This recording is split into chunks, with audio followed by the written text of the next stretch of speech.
aparelho que você não dê a mínima importância para ele, mas ele tem uma finalidade fantástica. Por quê? Isso aqui é simplesmente uma cumbuca para que você possa misturar produtos.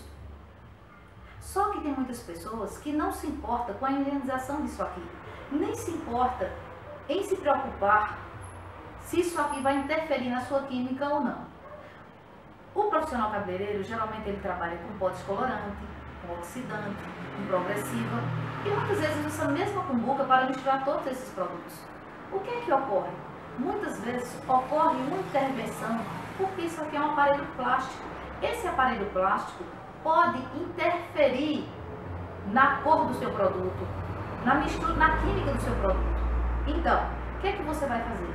Você vai separar uma cumbuca para coloração, uma cumbuca para pó descolorante e uma cumbuca para que você possa misturar as suas químicas de relaxamento, seja de progressiva, seja de relaxamento, enfim. Tenha sempre várias cumbucas ao seu dispor, entendendo que você precisa ter um tipo para cada trabalho que você irá fazer.